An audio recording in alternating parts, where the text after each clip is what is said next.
Advertência. O material a seguir é uma videoaula apresentada pela servidora Núbia Michela Clementino da Silva como material de estudos do IFPE para fins de atividades remotas no período de pandemia do Covid-19. Seu uso, sua cópia e ou sua divulgação em parte ou no todo por quaisquer meios existentes somente poderá ser realizado mediante autorização expressa da servidora e do IFPE. Caso contrário, estarão sujeitos às penalidades legais vigentes. Olá, seres que brilham, namastê. Desejo que vocês estejam bem. Vamos dar continuidade ao nosso curso de Sociologia 1. Agora estamos na segunda parte do capítulo 2. Nessa parte você vai ver sobre padrões culturais e vai ver como o conceito de cultura foi se transformando ao longo do tempo. Recomendo que vocês peguem um caderno para fazer anotações e também consultem o seu livro. É isso, desejo a vocês uma boa videoaula. Meus seres que brilham, vamos lá comigo recordar? Pois bem, vamos recordar agora alguns pontos importantes dos primeiros tópicos desse capítulo. A gente viu lá, no primeiro tópico, que o conceito de cultura nasce em oposição às narrativas evolucionistas do século XIX. A gente vai ver que o conceito de cultura se opõe à ideia de uma única civilização e passou a ser pensado no plural, culturas, a partir do trabalho de Franz Boas. Lembrem-se que antes de Franz Boas existia a ideia evolucionista de que toda a humanidade passava por uma única história e somente as sociedades mais desenvolvidas é que possuíam o espírito do povo ou cultura associado a uma perspectiva muito mais de ser populações civilizadas. O Boas é o primeiro a determinar que existem especificidades em diferentes culturas. Logo, a perspectiva de se pensar cultura em plural é mais viável. Por quê? Porque você está lidando com populações que têm formas e maneiras de agir distintas e que precisavam ser valorizadas e representadas dentro da literatura. Assim, o conceito de Boas sobre cultura vai descrever um conjunto de pessoas que compartilham uma série de hábitos, práticas e crenças. A cultura, na perspectiva dele, é vista como integradora, ela está ali amarrando toda aquela sociedade, então ela é algo que amarra a vida coletiva.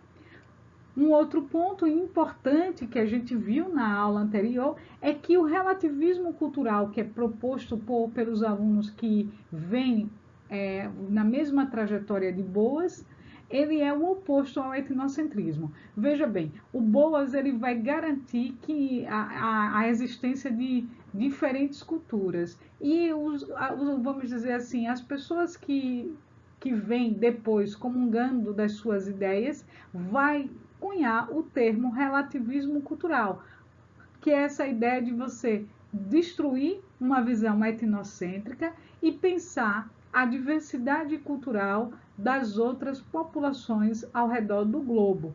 Pensar que estas populações possuem culturas, elas são diferentes e que o nosso olhar deve ser relativista e não etnocêntrico evolucionista. Tá certo? Vamos avançar. Estamos no capítulo 2, Padrões, Normas e Cultura. A aula anterior, a gente tratou do tópico 1, Civilização versus Cultura, e do tópico 2, Cultura, Etnocentrismo e Relativismo.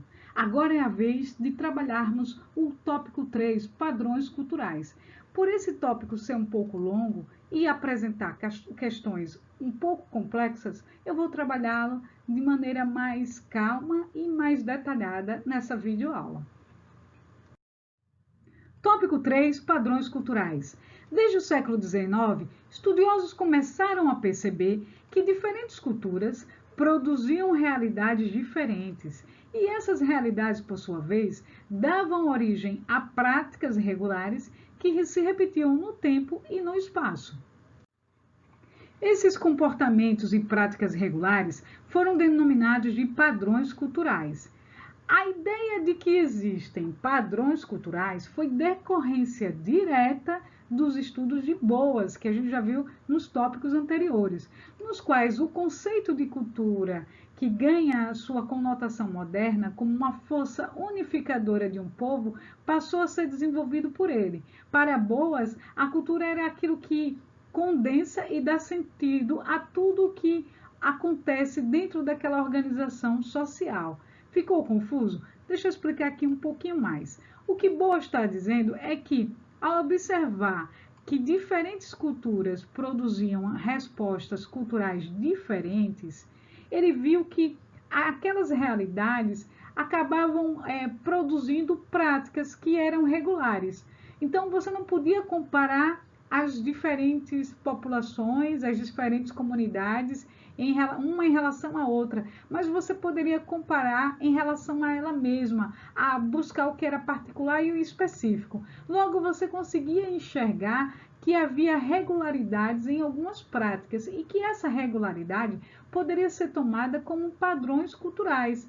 Ou seja, aquelas práticas e aqueles hábitos pertenceriam exclusivamente ou particularmente a determinadas culturas que Boas observou. Dando continuidade, a gente tem que desde o século XX, principalmente com o trabalho de duas alunas de Franz Boas, Margaret Mead e Ruth Benedict, o conceito de padrão cultural ganhou bastante destaque. Essas antropólogas observaram que, além de expressar comportamentos regulares, os padrões culturais produziam indivíduos com inclinações semelhantes. O que seria isso? Vamos entender.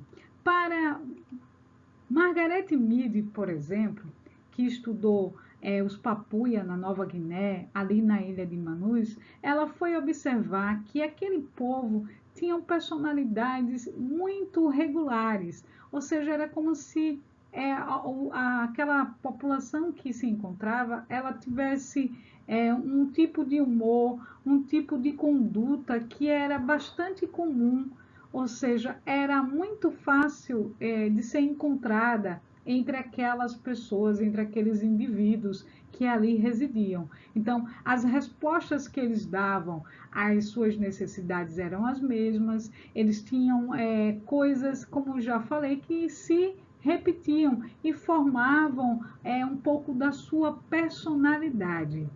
Então, para as antropólogas americanas, deixa eu apagar aqui. Isso significava dizer que certa cultura tenderia a produzir indivíduos mais violentos, por exemplo, enquanto outras culturas poderiam produzir sujeitos mais contemplativos, mais calmos. Assim, cada cultura ela modelaria uma personalidade padrão, que embora houvesse variações, havia essa regularidade. Então, a relação entre personalidades individuais e os padrões culturais era muito significativa para elas. Logo, cada cultura modelaria uma personalidade padrão que seria predominante. Ou seja, a força da cultura ao integrar um conjunto de pessoas, produzindo padrões de comportamentos, levaria à produção de um modo de ser, que era característico de uma sociedade. Vamos pegar assim como um tipo ideal, né? Vamos lembrar aqui, por exemplo, a gente costuma dizer que a população brasileira é uma população que gosta de receber, é festeira, que gosta do carnaval, que seríamos um povo alegre. Isso significa, então, assim, condensar a um tipo de personalidade ligada à nossa cultura. É basicamente isso que eles estão dizendo, que a cultura teria uma força muito forte na condensação da personalidade dos sujeitos. E essas práticas que produziam padrões culturais eram passadas de geração em geração. Ok? Vai ficar mais fácil, vamos tentar aqui entender que para elas, por exemplo, a cultura levaria ao modo de ser característico de uma sociedade. A vida seria uma acomodação aos padrões culturais que eram transmitidos de geração em geração. Então, a questão mais importante era entender o papel do costume na vida do indivíduo em qualquer cultura. Esse que seria o ponto para essas pesquisadoras. Aqui a gente tem um exemplo que está lá no livro de vocês, essa foto dos pilotos kamikaze, os pilotos japoneses de 1945. A Ruth Benedict, por exemplo, ela foi tentar estudar os japoneses para entender por que esses pilotos kamikazes, que haviam esse suicídio que o Durkheim chama de altruísta, né, que é em prol de uma causa, né? O que leva a esses indivíduos a darem a sua vida à sua pátria, né, em defesa da sua pátria? No caso, os pilotos, porque vocês não estão lembrados, eles pilotavam aviões que eram arremessados contra o alvo. E nessa pilotagem, claro, eles morriam. O interesse era derrubar o alvo inimigo. Então, esse sentimento, esse tipo de personalidade era estudado por essas antropólogas, já que elas tentavam entender aquilo que poderia ser visto como característico das culturas. Vamos ver agora alguns pontos importantes e problematizadores. Essa perspectiva de tentar encontrar os padrões culturais transformou esse movimento a questionar tudo o que era visto como natural ou parte de uma cultura, como sendo nada mais que um hábito, uma prática. Logo, ocorre que nós começamos, enquanto antropólogos, a aprender com essas duas antropólogas a desnaturalizar aquilo que era visto na nossa cultura. Vou explicar já melhor isso. Vamos aqui só fechar esse fato. O que ela está dizendo? Que o fato de determinadas práticas prevalecerem não é de modo algum natural. Na verdade, nada mais é do que a força do costume. Assim, por exemplo, né, o que é uma polêmica em que tanto Margaret Mead como Ruth Benedict se colocam, que é a questão do papel social da mulher na sociedade americana. Por que será que a mulher tem que ser vista como a dona do espaço doméstico e privado, enquanto o homem ficaria como espaço público, né? Ou como essas condensações do machismo, ela se mostrava não como algo natural, mas algo que foi aprendido. Então a polêmica era: qual é o papel da mulher norte-americana? Já que tudo o que a gente vê em termos de cultura é um aprendizado, é um costume que é passado de geração em geração. Logo, não é algo natural. E é por isso que deveria ser desnaturalizado. Veja como é problemático esse tipo de pensamento para uma sociedade conservadora, ou seja, uma sociedade que quer manter as suas regras, as suas normas e práticas culturais. Vamos adiantar um pouquinho mais. Para a gente finalizar o tópico, eu separei para vocês um trechinho do livro que toca em Ruth Benedict e Margaret Mead. Acompanhem comigo. Ruth Benedict e Margaret Mead tiveram grande influência no pensamento feminista, abrindo as portas para o questionamento daquilo que era visto como natural, o papel da mulher exclusivamente como mãe e esposa devotada aos afazeres domésticos. Para ela, o papel de mãe era consequência do costume, não da natureza humana, e sendo fruto do costume, poderia mudar. E a própria carreira acadêmica dessas antropólogas era um exemplo disso. Mulheres que trabalhavam e tinham destaque acadêmico em uma sociedade muito restritiva quanto aos papéis femininos. Observam, então, a potência desse pensamento. Não é fácil, não é? Tanto Margaret Mead como Ruth Benedict faziam parte de uma sociedade conservadora, machista, onde o papel da mulher estava definitivamente associado a cuidar dos filhos e do marido, logo ao espaço doméstico. Só que elas mesmas, quando começam a estudar e a sair e viajar, inclusive para fazer as suas etnografias, elas vão abrir as portas para uma nova perspectiva de que a mulher sim pode e deve ter a sua carreira acadêmica e inclusive buscar novos campos de pesquisa, independente, né, dessa condição de ser mulher ou homem.